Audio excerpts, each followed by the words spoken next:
Welcome everyone to a special webinar from the JEDI Outreach Group of the ASA. My name is Sherry Rose and I'm the current program chair of the JEDI Outreach Group. I also have the honor of being the chair of the ASA Annie T. Randall Innovator Award, and our speaker today, Dr. Lonnie Tabb, was the inaugural recipient in 2021. The award was named in honor of pathbreaking Black woman statistician Annie T. Randall for her pioneering career in government amidst pervasive racial discrimination. She was the first African-American professional employee in multiple government agencies and has been compared to Katherine Johnson from the film Hidden Figures. Our speaker today embodies Annie T. Randall's tenacious and resolute commitment to excellence. Dr. Lonnie Tabb is an associate professor of biostatistics at Drexel University. She is widely recognized for her outstanding contributions to statistical methods and her dedication to building a diverse health workforce. We're honored that she is able to join us today to share her insights and part of her journey with us. Please feel free to put comments or questions in the chat or Q&A, or send them directly to me if you prefer to ask a question unattributed. We will also have a 20 to 30 minute Q&A portion at the end of the presentation.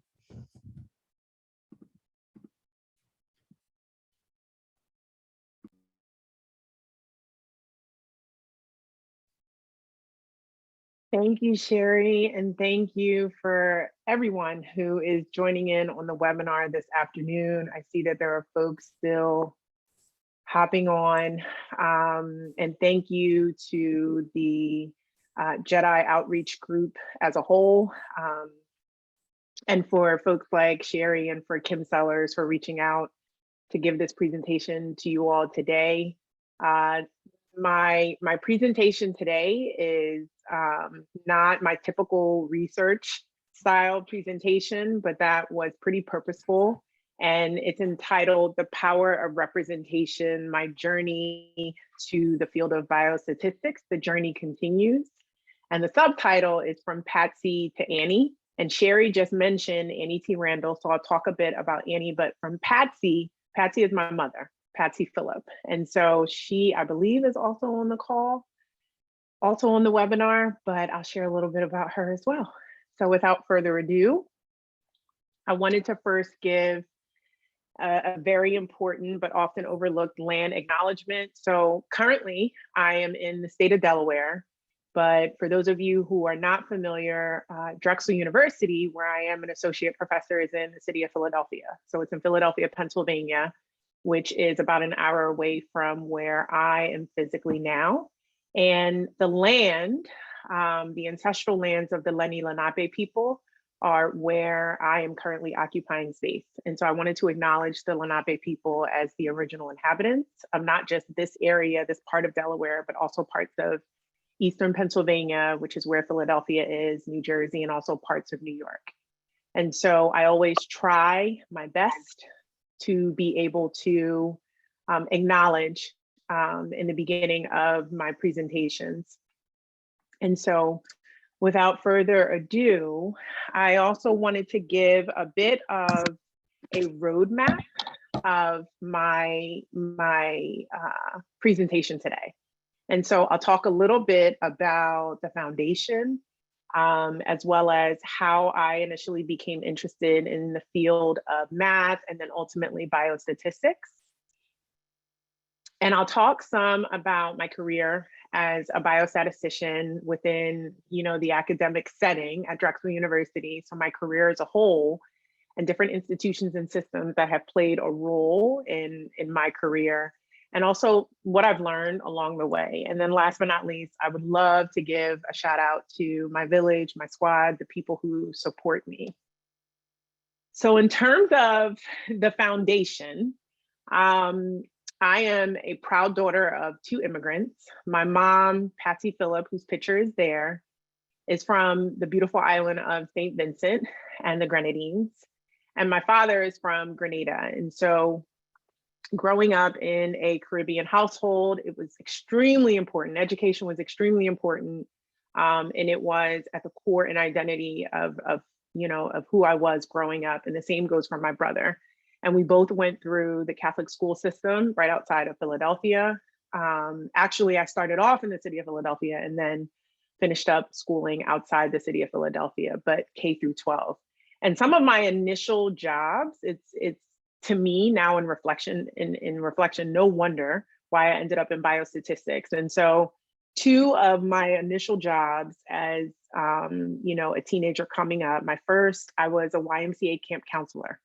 So it was really, really a great opportunity for me to connect with little human beings and to try and, have some sort of an impact. And the nice thing about the YMCA that I, was first employed at, these were children who were from all walks of life, right? It was really diverse. There were kids from different socioeconomic backgrounds, but at the core of all of the children, they just wanted to have fun. And so I thought that was, in a really amazing way for me to kind of get in there and get my hands dirty and working with kids. But then also one of my earlier jobs was working at Core States Bank. Core States Bank is now known as Wells Fargo Bank. So there were different acquisitions along the way. But at Core States Bank, I'll never forget, it's located down at 4th and Market Street in Center City, Philadelphia. And I would take the subway down there 3 days out of the week after I got out of school. And I would work in my mom's department. And so, some of the different tasks were literally scanning checks that were processed at the bank. And it was then that was really my first introduction into like business and using quantitative skills to be able to make sense of life. And my mom was the driving factor there. And so I kind of think of her as that first window into, the quant environment. And so throughout high school, I had an interest in math, but I never really fully explored it until I matriculated into the bachelor's program at Drexel. And I put the Vanguard group up there, the symbol of the Vanguard group. So for those of you who may not be familiar with the Vanguard group, it's a mutual fund investment company. And one of my first co-ops was at the Vanguard group. And while I was there, I was learning the ins and outs of mutual funds. And the person that was training me said that you're really good in math. And although you're majoring in business and you're in the business school at Drexel, you should really consider math. And so it was really an abstract concept for me. I did not know mathematicians. I did not know what type of field or what types of careers, would be for me if I were to major in math. But then the more I started learning more and more about the field, I thought, well, if anything, it would allow me to have options. And so I promptly switched my major.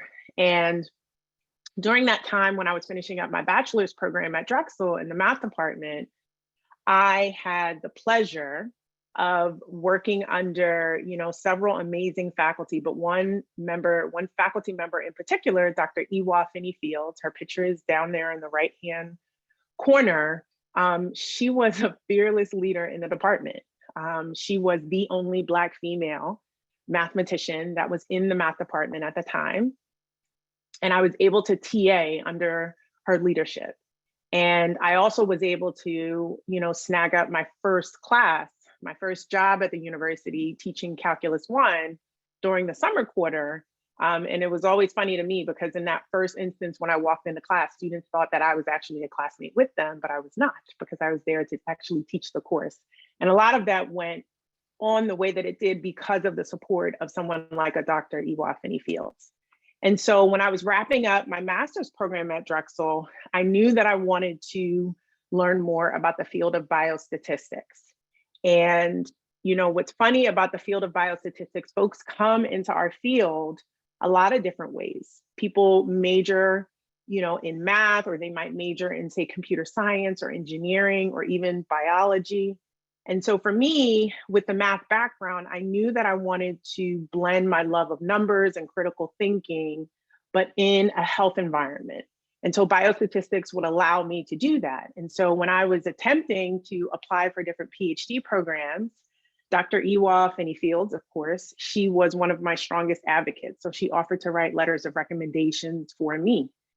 And I'll never forget the day that I saw her in the hallway in the math department, and she physically handed me my letters of recommendations. And when she handed me those letters, she said, well, you forgot a school. And I said, no, I didn't forget a school. And she said, no, you forgot Harvard University. It's one of the top biostat programs in the country. And so, you know, the schools that you had me write letters of recommendations for, these are great schools, but you're forgetting a school. And I said, well, Dr. Fields, Harvard is not really a place for someone like me. And she simply put it to me in the hallway that day, you need to make Harvard a place for someone like you. And it was in that moment that I realized that I need to focus more on not limiting myself, whether that's at Harvard or whether that's anywhere in life, right? Like you need to not necessarily get in your own way with your own stereotypes or your own, truths, if you will, too, in terms of the environments that you should be in. And so with that, I was able to, ultimately apply and successfully went through the program. And it was one of the best decisions of my life. And I really think that, a simple quote as make Harvard a place for someone like you left a very lasting impression on me. And so when I finished up at Harvard, and I then went onto the academic path, and I knew that that's what I wanted to do too, right? Like I knew that I wanted to teach, I wanted to engage with students, I wanted to be able to conduct research that really spoke to the core of who I was as a person with respect to my morals and my values. And so it's no wonder, at least for me, that a lot of the work that I engage in focuses on equity. And so in 2009, that's when not only I finished up the program, my training at Harvard, was when I took on the tenure track role as assistant professor within the Dornsife School of Public Health. And then in 2017, I was able to successfully obtain tenure, which was no small feat. I'm sure a lot of folks that are on the webinar know, being situated within an academic setting. And so there were a lot of times where I would, doubt myself, right? And think, well, what if this doesn't happen for me? What if tenure doesn't happen for me? But luckily I've had, really, really strong supporters along the way, both professionally and personally, to help me kind of navigate and get through those challenging times. And also, I feel lucky to be in a position to, conduct the type of research that I do, and it's funded by agencies that believe in what I'm trying to do. So whether that's NIH or the CDC or the Robert Wood Johnson Foundation, these are different, organizational structures that believe in the type of equity-based work that I've been engaged in for the majority of my career. And so before I talk a little bit about, what some of my research has touched upon, I kind of want to give you a little bit of a history lesson as to the motivation behind why I do the types of, or engage in the type of research that I engage in. And so the picture here, this individual is W.E.B. Du Bois. He was an African-American scholar. He was a sociologist by training. He was a historian, a civil rights leader. And he was also the author of The Philadelphia Negro. And that's the cover of the Philadelphia Negro there. It was a landmark study, and it was sociological field research in the city of Philadelphia, in Philadelphia's African-American neighborhoods, where he mapped out every Black residence. He mapped out churches, he mapped out businesses, and he recorded occupational and family structure. And so if it doesn't sound familiar, this is in the same vein of a census, right? But it was for the Black community. And this was conducted in the late 1800s. It was conducted in 1896, but then the Philadelphia Negro wasn't published until 99. And the reason why I always show this is because in the Philadelphia Negro, Du Bois highlights that Blacks were afflicted with many different health and social problems. And there was a what next component in the Philadelphia Negro that talks about how everyone needs to be equally a part of the solution in trying to address, the different problems that the Black community faced.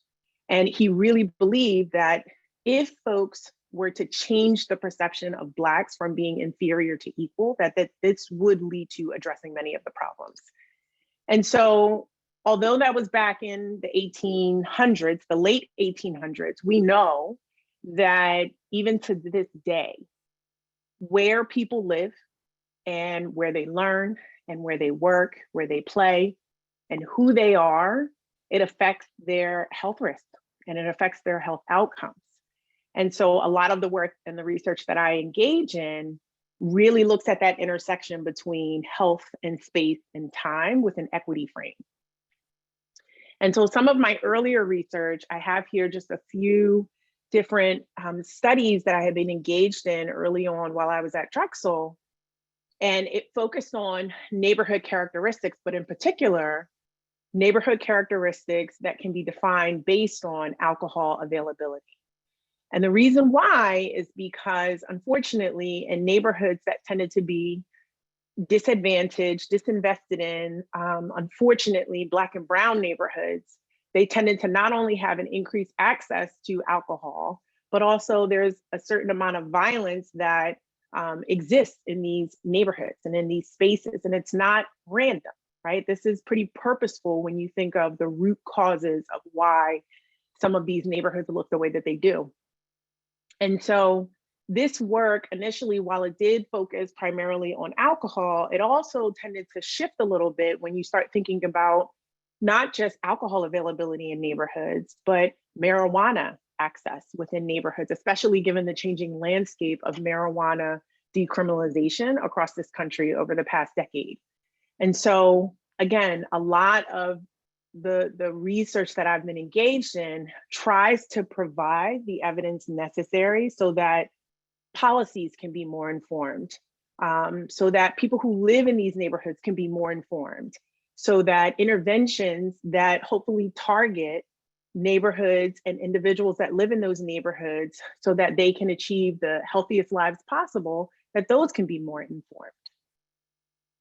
And then some of my more current research has shifted a bit. And while the core of my current research still looks at that intersection between health and space and time, it focuses on cardiovascular health.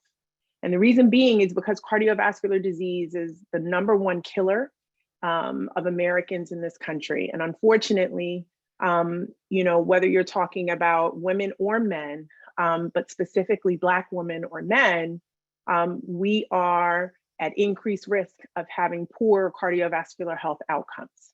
And so for the past several years, I've dedicated a lot of my efforts and my time to be able to document where exactly the iniquities exist within this country. And the reason why is because, again, we need policymakers, health officials, people who live in these communities to know exactly where the problems are so that then we can be more informed and have solutions that are more targeted and more informed, all with a geography-based lens.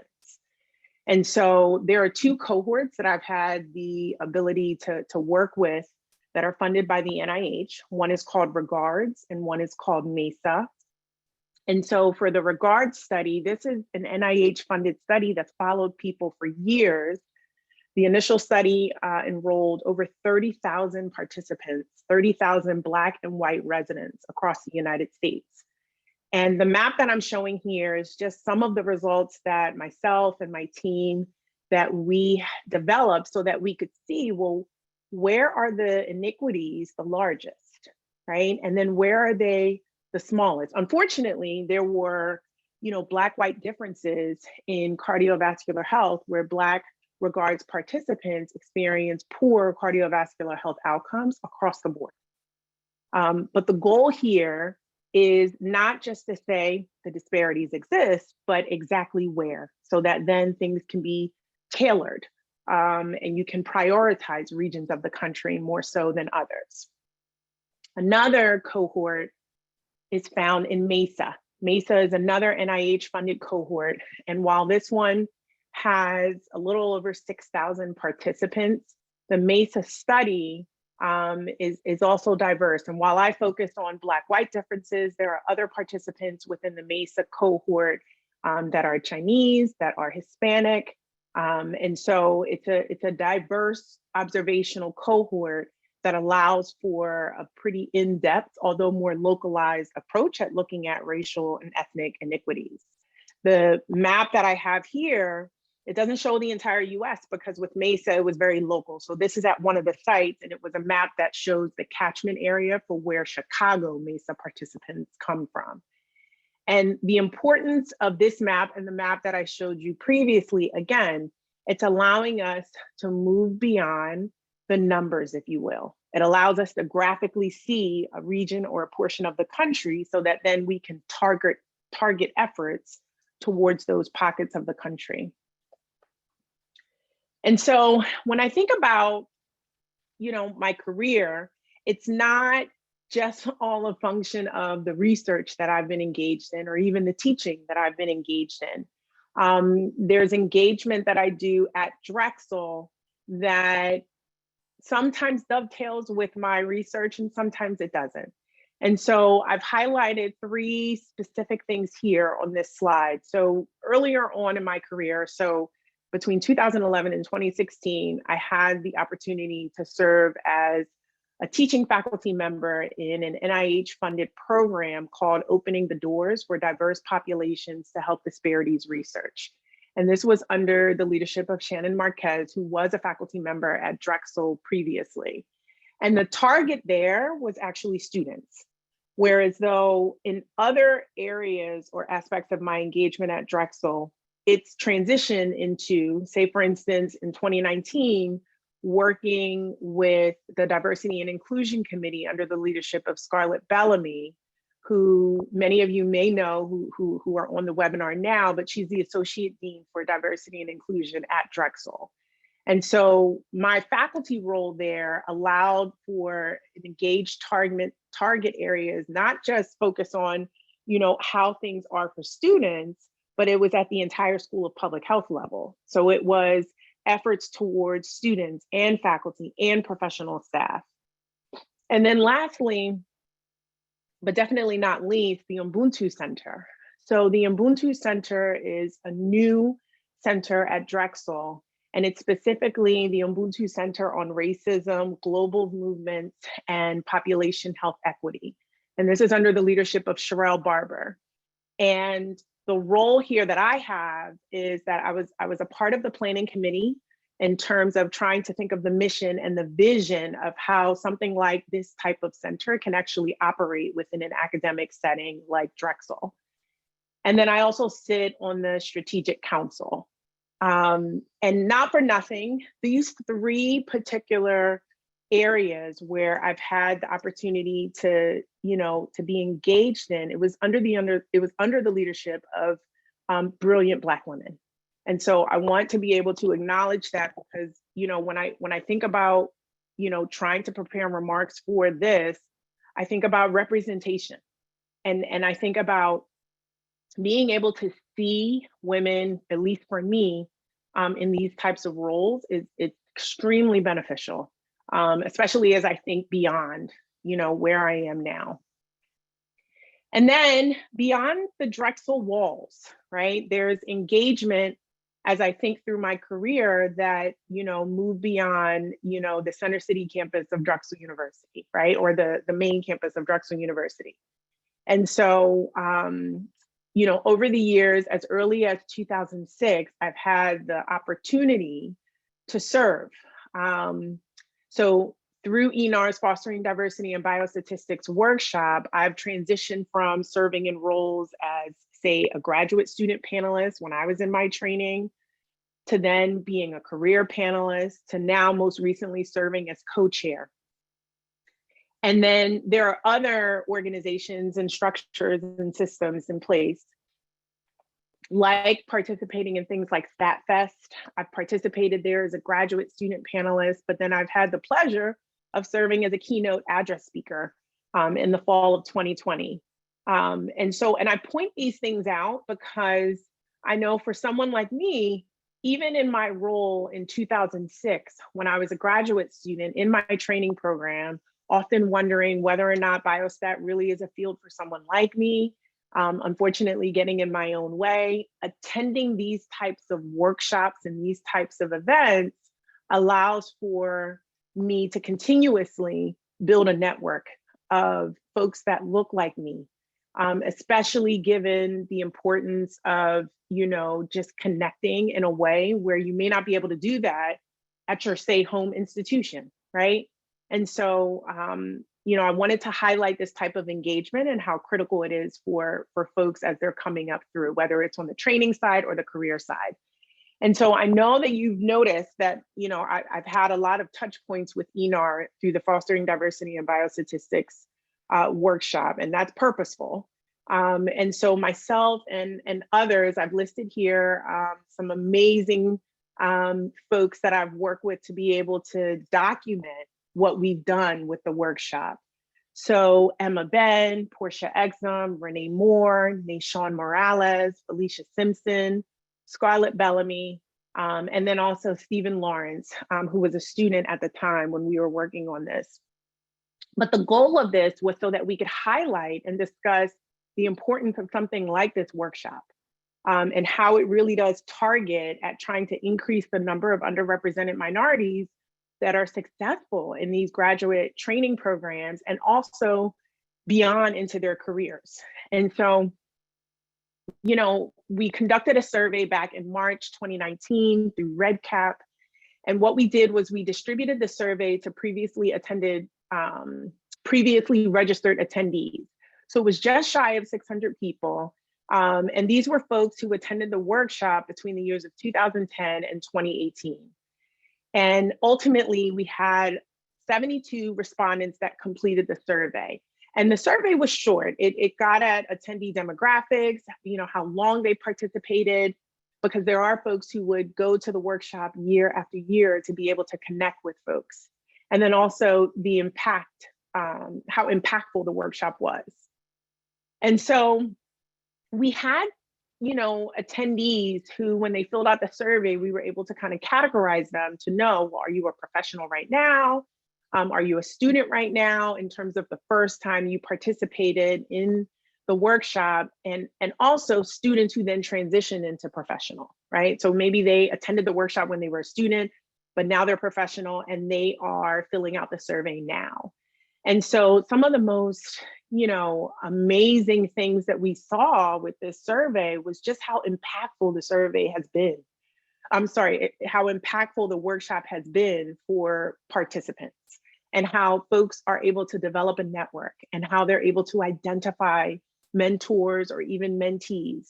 And even how people were more than willing to raise their hand to volunteer to plan future workshops, which really helps with sustaining efforts like this.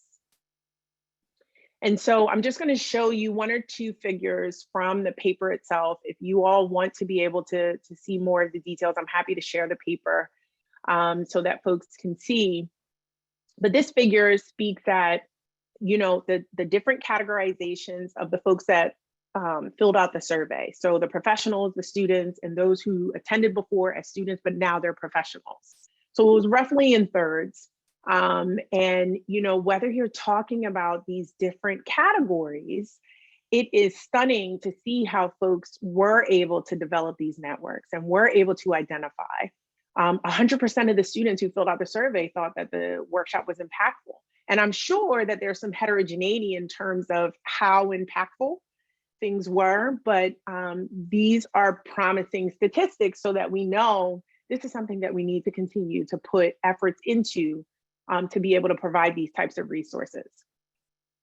And then for those who actually identified mentors, we further, question those participants, in terms of, how did you identify these mentors? Was it in like a peer and senior mentor style? Was it, senior mentor only or peer mentor only? And these matter because when we get together for this workshop, there are a lot of different dynamics that are at play. You have students who maybe this is their first time, learning about the field of biostatistics.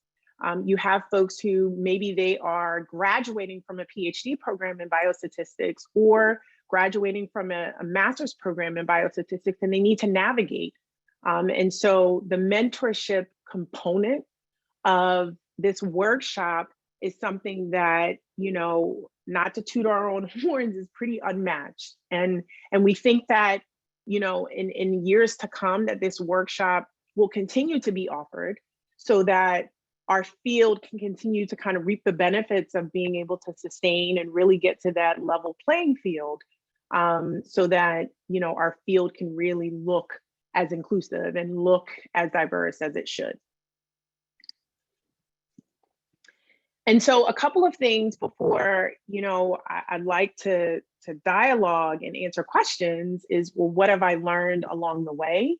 And I broke this up into personally versus professionally. And so on the personal side of things, I tried to boil it down to as simple as 3 bullet points. But, the first thing that I think that I've learned over the years is that, sometimes when you're the only one or you're the first, that really speaks to you charting a new course. And it doesn't mean that you don't belong. It's unfortunate that the systems and the structures that are at play, that they are like that, right? That's the reality, but that doesn't mean that you don't belong. And I think that that's something that, people really need to, keep in the back of their mind, or even in the forefront of their mind as they're trying to navigate in these types of spaces. As a Black woman, I know for a fact, when I had my training in the math department at Drexel, my courses, and there were a number of courses that I took, I was often the only Black person in the room. And that affected me, right? It affected how I moved in spaces and how I spoke to people. And then on top of that, I was also often one of either 1 or 2 women in the room, in our classrooms. That affected me.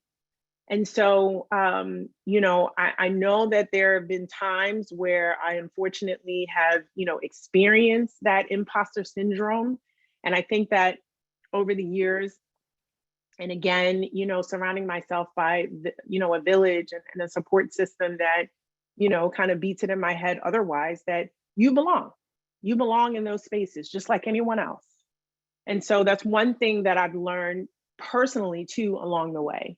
And that support also comes in a variety of ways.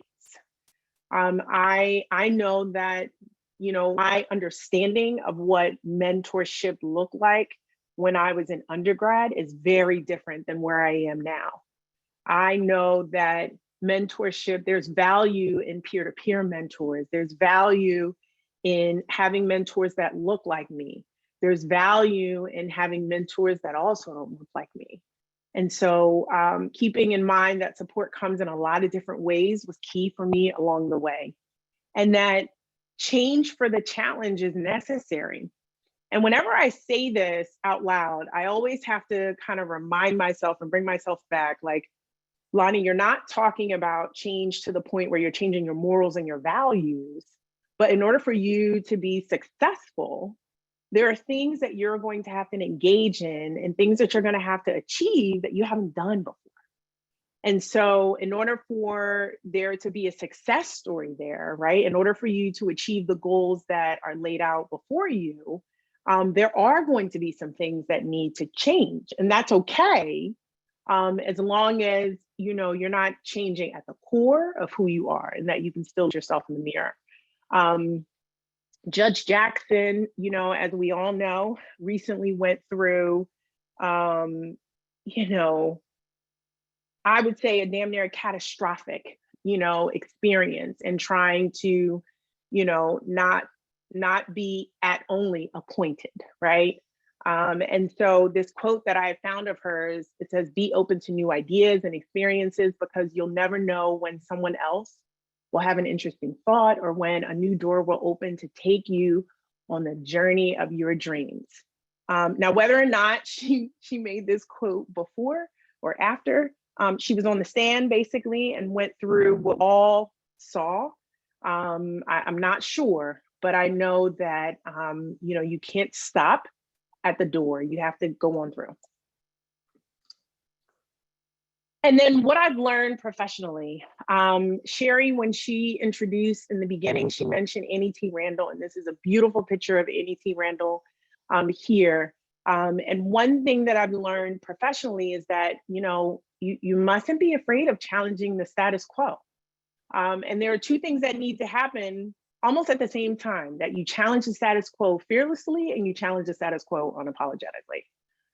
And so I've been trying to, in my day-to-day, in my week-to-week, thinking quarter-to-quarter, semesters, as time ticks throughout my career, that part of what I do is just this, to challenge the status quo. And that also, the systems and structures that exist, that, you want to be in environments, at least I do. I want to be in a place where, these places, they reflect continuously the policies and the different guidelines that are there to promote advancement. And that goes on the training side, or it also goes on the career side. Those are ideal environments for me, right? But I also have to be very aware of the burden and trauma that might be imposed when said systems and structures are trying to do these, reflections and audits and trying to make things right? And so I have tried in my own way to be very aware of the types of, systems and structures that I'm aligning myself with. And that I've also learned professionally that I'm not done. And I still have a lot to give. And I want, to be able to make folks like an Annie T. Randall proud as I continue on with the rest of my career. And then last but not least, I wanted to give a quick shout out to my village, my squad, my people, my husband, Thomas Tabb Jr., and my two children, Madison and Chandler. Their picture is there on the upper right-hand corner. I think that was, I can't remember when this picture was taken, but it was last year. And then my family, right? My mom and dad are down there in the right-hand corner, brother and his family. These are folks who, they are, my rock. These are people who have supported me throughout and never, questioned me in terms of, my wants and my desires and just trying to navigate life. I have a church family at Harvest Christian Fellowship in Wilmington, Delaware. I have two amazing best friends, Nicole and Shanique. They're up there in the upper left-hand corner. And then last but not least, I have mentors and influencers. I have different pictures of folks. Some you may recognize, some you may not. But these folks have also been at the bedrock. And many of these folks, if I didn't see these individuals in the roles that they're in, I'm also not quite sure I would be in this position right now, right? If I didn't see someone like a Dr. Tabb, a Dr. Fields, if I didn't see someone like a Dr. Bellamy or Renee Moore or Nashawn Murray, like if I didn't see these individuals, that speaks volumes to know what's possible. And so that's why I think representation matters. That's why I think that it's so important for, folks coming up in our field to have a vision of that. And it takes work, but it's definitely, it's doable. It's possible. And so without further ado, I will stop there and take some questions. Thank you so much, Dr. Tabb. That was incredible, inspiring, powerful. I would ask attendees if they want to raise their hands to ask a question. I'll go ahead and just start with a question while people are starting to raise their hands. I'm interested in your thoughts about the intersection of your values and how that influences what things you say yes to, what things you say no to. How do you decide what you're going to take on and how that aligns with your values? Yeah, Sherry, that's a great question. I think one of my decision trees, right? When I think about if folks approach me or, organizations approach me and say, we'd like to work with you on X, Y, and Z. I first have to ask myself, at the core of it, the mission of what they're trying to do, does it align with my mission, right? And if it aligns with my mission, it passes the first hurdle, right? Because then I have to figure out whether or not I have the capacity or the bandwidth to be able to do it, right? So I'll give you an example too.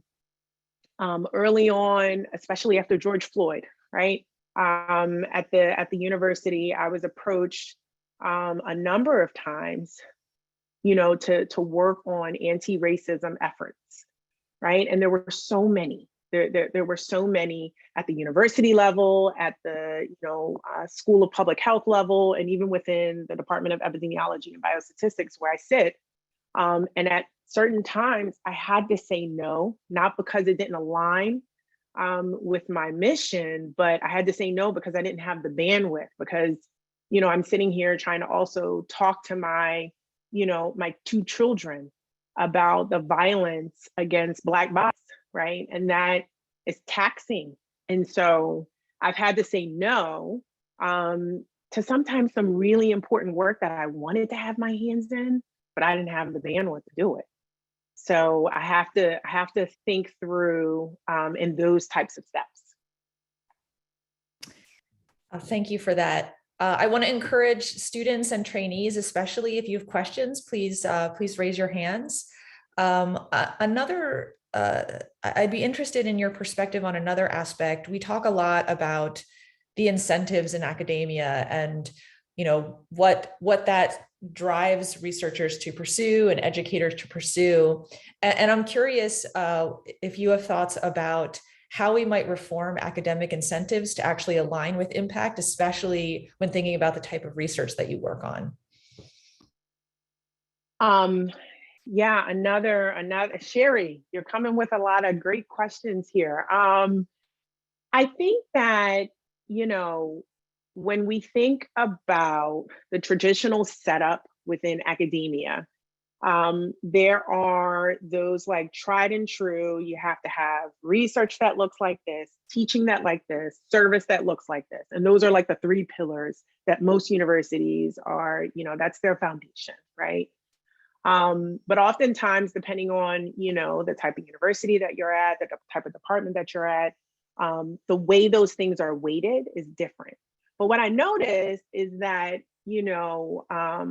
prior to, and I want to say prior to, COVID and prior to George Floyd, I didn't have a good sense that in certain academic settings, that on the research side, if it didn't follow or look a certain type of way, i.e., not as much bogged down with a racial equity, lens, that it wasn't valued a certain way. I do think that, I know for me at Drexel, at the core within the Dornsife School of Public Health, that was always there, right? Like that was something that it's been valued. There was no question. And so I think that, it takes some work to be able to kind of change systems to be more in line with, this type of work that is extremely, extremely meaningful and beneficial. But it takes work, and it can't just be on those researchers who only value racial equity-based work. It has to fall on the shoulders of everyone, so that there's buy-in and so that people understand the importance of that. Just as when, folks, have put emphasis on, and I'll give an example, like the opioid epidemic. There was a huge push for trying to have an understanding of like what's going on with that population, the opioid trends from state to state. And so I didn't see as much pushback, right? But I think that, these are the types of things that we have to think through when we're in these types of systems and structures, to make sure that if people are doing certain justice-based, equity-based work, that it should be valued. There really should be no question about it. Thank you for those insights. So we have a few comments and questions in the chat. So there's one in the chat from Lena. Very encouraging and inspiring. I agree we need a village to help empower us and the rest of us. How would you advise someone to reach out and connect to be a mentor or a mentee? So I think that, you can approach this a lot of different ways. I know, and I can speak from my own experience. When I was a graduate student in the math department, I'll never forget, I went to a talk over at Penn in their biostat department because I was interested in the talk. I was interested in the abstract that was presented for that, speaker. But I knew that there would likely be other faculty that are there that I wanted to reach out to. One person in particular was Scarlett Bellamy. I didn't know Scarlett from a can of paint. And I literally, when I went to that talk, I went and I introduced myself. And as simple as that sounds, I was definitely a little, intimidated because this is someone who I literally have no relationship with. There's no common colleague or friend that's like the middle person between the two of us. So it really was like a cold, introduction. But again, I had to think through in terms of getting out of my own way. And if I wanted to be able to align myself with individuals like that, I needed to kind of step outside of my comfort zone. And I think the same way, when I go to conferences, even now, if I want to align myself with people who they're not currently in my, in my village, and I want them to be in my village. It's a matter of, putting yourself out there. And you will at times have folks who they'll say, if you formally say, you know what, I really would love to work with you, like, in a formal capacity, would you serve as my mentor? Students, ask me this. And depending on the dynamics of what they're asking for and what they need, it deserves a conversation. I'm always there to have a conversation so that we can decide on what works. And I'd like to think that people in our field, as varied as we are, especially with students, we like to think through that and try to figure out how best to be able to, give folks the support that they need. But I definitely think, stepping outside of your comfort zone, meeting folks at conferences, emailing folks, reaching out to folks, that's the best way. A related follow-up question in the chat, would you see a space for mentors in industry? This is from Diane. Yes. Yes. And so, I know, so for instance, and I put this up on one of the slides, at JSM, there is the diversity workshop as well. And a part of the diversity workshop, there is a strong mentoring component. And with that mentoring component, these are mentors from whether they are in an academic setting, or if they are in industry, or if they are in government. It's really important for, I think, especially with students in biostat, for them to have a mentoring village that has statisticians and biostatisticians with a lot of different backgrounds, because then it allows you to get that context in terms of what's possible, right? And if you only align yourself, say, with academic mentors, then you're not really going to be able to get that information that you really need in terms of the backdrop of like what's going on in industry and what's going on in government. I have mentors who, they're all over the place. I have mentors that are biostatisticians that sit in nonprofit sectors. And so, and when I think about it, the conversations that I have with, say, one mentor versus another, they're different, but that's how it should be. It really should be different. You should not necessarily be having the same exact conversation, with two mentors. That just doesn't seem efficient. You want to be able to have, a varied perspective. And so I think that, yes, there is definitely a space for, mentors in industry. Yes. kind of a tangential question related to, students and trainees. A number of students come into a field like biostatistics because they're interested in math or they have a strong interest in quantitative population health, but aren't exactly sure about what they want to do research in. Do you have thoughts or guidance about students who are trying to find their passion or their interest in within the field of biostatistics? Because sometimes going to a meeting like JSM, there's so many different sessions on so many different topics, and they take the coursework, and it feels like there's just such a broad landscape of what they could work on. Yeah, I think that, for students who are trying to navigate and trying to, pinpoint, and while you have a finite amount of time, right, you don't have all the time in the world.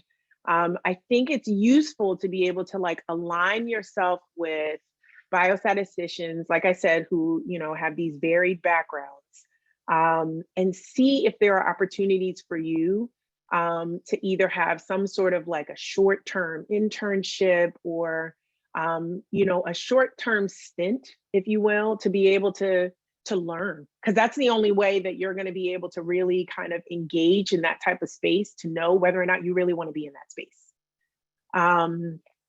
I know for me, when I was in my, it was the year before I went into the PhD program. So I was in a master's program in math at Drexel, and I had teamed up with a researcher who was actually over at Penn, but she was doing toxicity studies with animals, with rats. And I actually had no like true interest in wanting to, on the animal study side. But what she was looking for someone who wanted to gain some research experience, who had a strong quantitative background, and who could code. And those were things that were right up my alley. And that in and of itself gave me ideas in terms of, well, when I do go into a PhD program, I have some exposure, some experience in dealing with, what research actually looks like. And I think, there are tons of opportunities too, not just in an academic setting, but, doing internships within, whether it's NIH or the CDC, other governmental bodies, or even at the local level, local departments of public health. They're always in positions to be able to, have students who are interested and hungry and willing to get that exposure. And same with industry. And so I think, take some time to connect with folks and kind of think through the different types of opportunities that are out there so that you can align yourself and see. And you may very well go through a research experience or a stint and say, you know what, that's not really what I want to do. And you know what, that's golden. Knowing what you don't want to do is also extremely beneficial. So I would say keep that in mind. Wonderful. I have a final question. I want to encourage any attendees with a last question to get that in the chat or the Q&A or raise a hand, because we'll be wrapping up in a few minutes. But my final question is about this concept of the success treadmill, where especially in academia and in all of us who are very driven folks, you're striving to achieve something, you achieve it, and then you almost instantly forget it and start going after the next thing, and how you think about or manage not getting trapped in that success treadmill. Oh, Sherry. That's a great question. And I'm not sure I have the answer. I think that I am at a point right now where I know I'm not done. Like I thoroughly enjoy what I do as a professor at Drexel, focusing on research that I hope allows for more tangible, more informed ways of, solutions, right? Whether that be policies or whether that be interventions. But I also know that, success for everyone can look a little different. So like for me, You know, when I first took on the faculty role at Drexel, I was on a tenure track. So success in the immediate was tenure, right? Like that's because that literally is, you know, advancement, right? And then, but after that, there was a period of time where it's like, well, what does that look like then after, right? Because there is no tenure part two. There is, yes, career development along the way. But I think for me, I have not stopped learning and I don't want to stop learning. And so if I find myself, you know, in a phase of my life where I'm not learning, I feel like that is not being successful. And so, you know, for instance, right now I'm on sabbatical and I know as a biostatistician, with the type of research that I've been engaged in, it focuses a lot on neighborhoods, right? But I also know that there is a huge policy environment that's out there that's impacting the neighborhoods that I am, you know, objectively measuring. And so for my sabbatical, I wanted to go and learn more about health policy. And so I did not think, you know, maybe if you asked me 5 years ago that I would be doing this right now. But that's because for the past couple of years, I thought through and I thought, I feel like I have some blinders. I feel like I have some more to learn. And so that's where I am with trying to navigate. And I don't think that ends, right? At least for me, like I want to keep learning. And I'm okay if that is the wheel that I'm on. I'm okay with that. I'm okay with that. Because I think that, you know, the more that you continue to like feed you and your soul and your mind, you know, you're still a body in motion. So that's how I try to make sense of this wheel. Oh, thank you so much. That's a great philosophy for us to end the presentation on, defining success in your own way and the continued learning. There are a number of comments in the chat thanking you for your inspiring and unapologetic presentation. There was a request for if you would be open to sharing your email address again. And I'd like to, on behalf of the JEDI Outreach Group, thank you again for spending your time with us today and sharing all of your insights. Thank you. Thank you for having me. Wonderful. So we'll leave this open just for another 30 seconds or maybe a minute or two if Dr. Tab wants to scroll through the chat, and also for folks who want to copy down Dr. Tab's email address. Thank you all for attending.